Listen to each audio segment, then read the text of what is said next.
जोहार दोस्तों, एक बार फिर से हमारे YouTube चैनल जोहार झारखंड स्टडी में आपका बहुत बहुत स्वागत है। आपको पता ही है कि झारखंड में जेएसएससी सीजीएल का फॉर्म भरा जा रहा है और काफ़ी छात्रों का कमेंट मेरे पास आ रहा है, बार बार कमेंट आ रहा है कि जाति आवाज़ कैसा होना चाहिए और इसको लेकर काफ़ी छात्रों के मन में कन्फ्यूजन है। तो इस वीडियो में मैं आप सभी का जो कन्फ्यूजन है उसको दूर करने जा रहा हूँ। उससे पहले एक बात मैं कहना चाहता हूँ दोस्तों कि हमारा जो खोटा का क्लास चल रहा है उस चैनल को जरूर सब्सक्राइब कर लीजिएगा। उसका लिंक मैं नीचे दे रहा हूँ। साथ ही साथ हमारे टेलीग्राम ग्रुप्स और हमारे इंस्टाग्राम आईडी सारा कुछ मैं नीचे दे रहा हूँ। सभी को जाके आपको शेयर सब्सक्राइब सब कुछ कर लेना है। ठीक है फ्रेंड्स, तो चलिए वीडियो को स्टार्ट करते हैं और आपको बताते हैं कि झारखंड में जो जेएसएससी सीजीएल का फॉर्म भरा जा रहा है इसमें जाति अवश्य में आपको क्या क्या कुछ मांगा जा रहा है, क्या कुछ होने वाला है, ताकि आपका कोई भी दिक्कत बाद में नहीं हो। तो चलिए दोस्तों वीडियो को स्टार्ट करते हैं।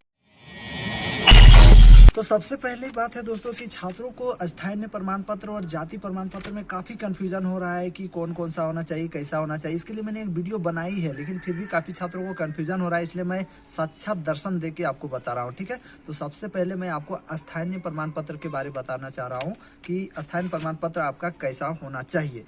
तो दोस्तों सबसे पहले अस्थायी प्रमाण पत्र की बात करते हैं कि अस्थायी प्रमाण पत्र आपका कब का होना चाहिए, जेएसएससी सीजीएल में कब का मांगा जा रहा है इस फॉर्म को भरने के लिए। तो सबसे पहले मैं बता दूं 2 जून 2016, इस दिन को याद रखिएगा।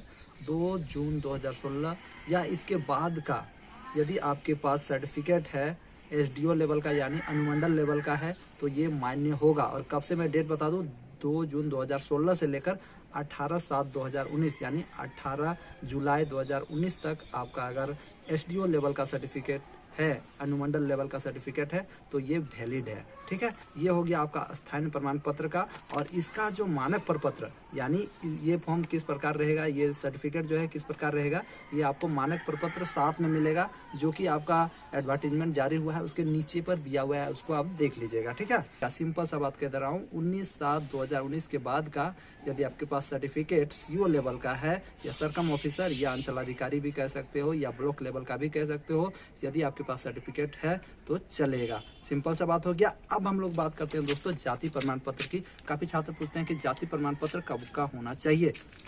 ठीक है, जाति प्रमाण पत्र में भी वही है, 2 जून 2016 के बाद का बना हुआ है, सो लेकर 18/7/2019 तक का अनुमंडल लेवल का जाति प्रमाण पत्र है तो चलेगा। और अगर 19/7/2019 या उसके बाद का बना हुआ है तो वो सीओ या अंचलाधिकारी या ब्लॉक लेवल का बना हुआ होना चाहिए। सिंपल सा जाति प्रमाण पत्र हो गया। अब यहाँ पर मैं बता दूँ एक चीज़ कि ST SC जो हैं या ST SC या OBC हैं, सबके लिए ये जाति प्रमाण पत्र लगता है।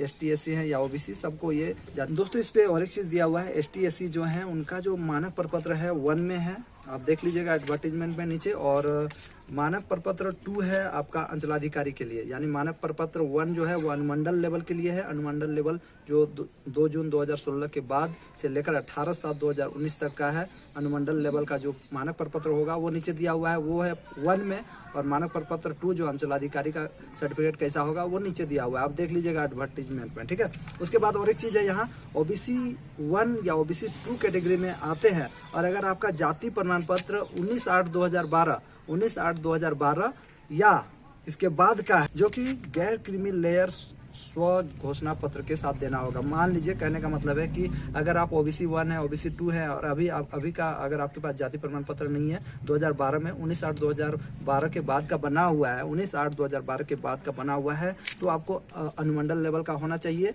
और उसके साथ यदि आपको एक गैर क्रीमी लेयर का स्व घोषणा पत्र देना होगा। मैं एक चीज़ बता दूं, ये सब का जो सर्टिफिकेट है इसका जरूरत अभी आपको नहीं पड़ने वाला है, जब आपका डॉक्यूमेंट वेरिफिकेशन होगा उस टाइम मांगा जाएगा, याद रखिएगा। ठीक है, और मैं एक चीज़ बता दूं, यदि आप अभी बनाने के लिए दिए हैं तो कोई दिक्कत नहीं है, अभी बनने का पूरा संभावना है, आप बनाइए। अभी भी यदि नहीं बना हुआ है तो बना लीजिए। ठीक है, अभी फॉर्म का डेट है, फॉर्म जब तक नहीं भराएगा, जब तक आप जिस दिन भर रहे हो फॉर्म, लास्ट डेट जिस दिन आप फॉर्म अप्लाई कर रहे हो उस दिन तक का सर्टिफिकेट मतलब बना हुआ हो जाना चाहिए, उससे पहले का बना हुआ हो जाना चाहिए।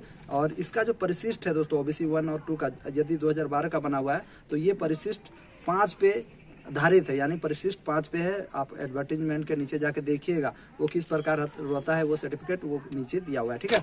अब आगे बढ़ते हो दोस्तों, कुछ इंपॉर्टेंट चीज, यदि आपका केंद्र सरकार से बना हुआ ओबीसी सर्टिफिकेट जो केंद्र सरकार के द्वारा बनती है वो नहीं चलेगा इस पे, यानी आपका राज्य लेवल से ही राज्य में जो बनता है वही होना चाहिए, ठीक है। ओबीसी 1, ओबीसी 2 केंद्र सरकार द्वारा निर्धारित जाति प्रमाण पत्र जो बनता है वो नहीं इस पे चलेगा, ठीक है।